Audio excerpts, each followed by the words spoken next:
Electric current is defined as the flow of electric charge in a circuit. అంటే ఒక circuit లో electric charge అనేది flow అవుతా ఉంటే దాన్ని ఏమంటారంటే ఎలక్ట్రిక్ కరెంట్ అంటారు. నథింగ్ బట్ ఫర్ ఎగ్జాంపుల్ నేను ఒక సర్క్యూట్ డ్రా చేస్తున్నాను చూడండి.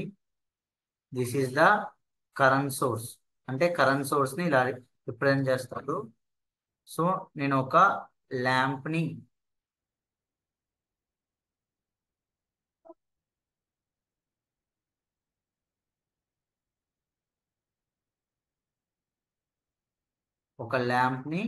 నేను బ్లింక్ చేద్దాం అనుకున్నాను. సో మనం పాజిటివ్ అండ్ నెగిటివ్ చార్జెస్ ఇచ్చినప్పుడు కరెంట్ ఫ్లో అనేది ఇలా ఎలక్ట్రిక్ ఛార్జ్ గుండా ఇలా పాస్ అయ్యి కరెంట్ ఇక్కడ బల్బ్ అనేది మనకి బ్లింక్ అవుతుంది.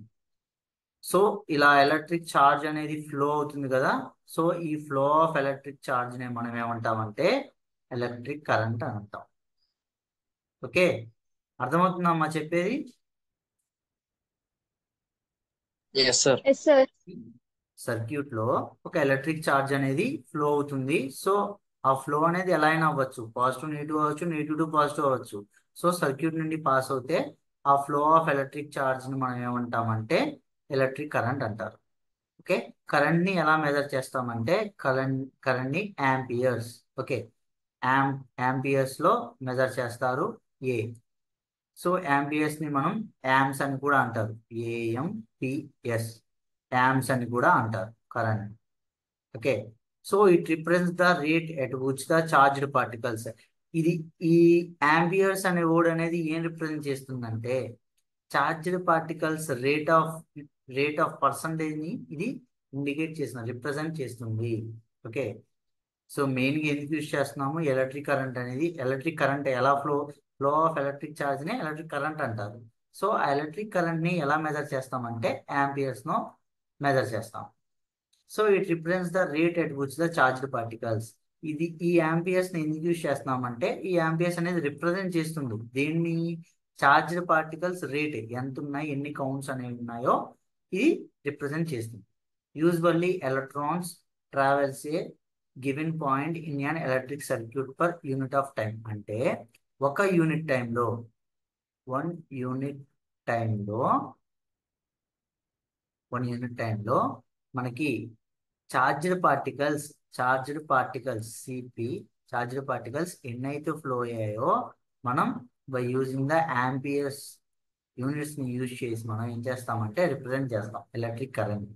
Okay, so the fundamental equation for the electric current can be the fundamental equation for electric current.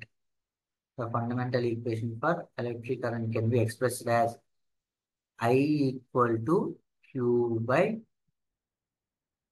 T. Okay, here I represents the ఇక్కడ చూడండి I represents the electric current in amps. అంటే ఐని current తో represent చేస్తాము. సో current కి units వచ్చేసి amperes. Okay, so next one is the Q. అంటే ఎలక్ట్రిక్ ఛార్జ్. అంటే ఎలక్ట్రిక్ ఛార్జ్ అంటే మనకి electric charge of particles electrons అనేవి ఎన్ని ఫ్లో అవుతున్నాయో మనకి ఈ ఎలక్ట్రిక్ ఛార్జ్ అని తెలుస్తుంది. సో ఎలక్ట్రిక్ ఛార్జ్ కి యూనిట్స్ వచ్చేసి కూలూమ్స్. ఓకేనా, so Q is the electric charge and units are coulombs, and t is the time. So t ante time in seconds.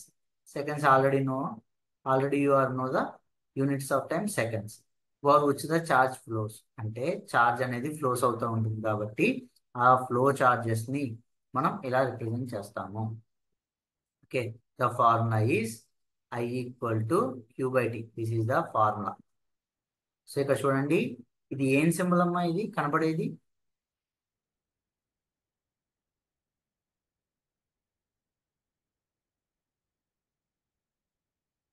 వింటున్నారా నేను చెప్పేది?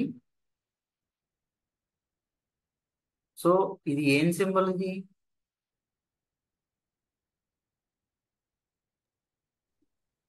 ఎలక్ట్రిక్ కరెంట్ కి ఫార్ములా. ఇది సింబల్ అమ్మా.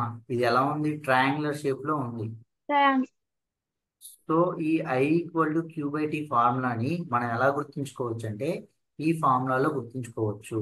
ఓకే, ఫర్ ఎగ్జాంపుల్ మనకు సర్క్యూట్ లో ఐని ఫైండ్ అవుట్ చేయమంటే, కరెంట్ ని ఫైండ్ అవుట్ చేయమంటే, this is the formula. Okay, I equal to Q by T. అంటే ఐని ఫైండ్ అవుట్ చేయమంటే Q by T. Q by, ఇదిగోండి క్యూ ఉంది బై టీ. ఓకే, సో ఐని ఫైండ్ అవుట్ చేయండి. Sir. అదే మనకి ఒక ఈక్వేషన్ ఇచ్చేసి క్యూని ఫైండ్ అవుట్ చేయమంటే ఐ ఇంటూ టీ. సో చూడండి పక్క పక్కన ఉన్నాయి కదా, సో మల్టిప్లై చేస్తే సరిపోతుంది. Q equal to I into T. So next చూడండి, ఫర్ ఎగ్జాంపుల్ మిమ్మల్ని ఒక సర్క్యూట్ ఇచ్చేసి దాంట్లో ఓన్లీ టైం ని ఫైండ్ అవుట్ చేయమంటే this is the formula. Q, Q కింద ఐ ఉంది కాబట్టి క్యూ బై ఐ. ఓకేనా, these are the general formula definitions or formulas for the I, Q and T. Nothing but current, time and charge. Okay, so these are the formal definitions అమ్మా. సో ఈ definition use చేసుకొని circuit లో మనం ఎంత charge అనేది flow అవుతుంది, okay, charge of electrons ఎన్ని ఫ్లో అవుతున్నాయో చెప్పొచ్చు, అండ్ కరెంట్ ఎంత ఫ్లో అవుతుందో చెప్పొచ్చు, అండ్ టైం పీరియడ్ కూడా చెప్పొచ్చు. Okay, this is the electric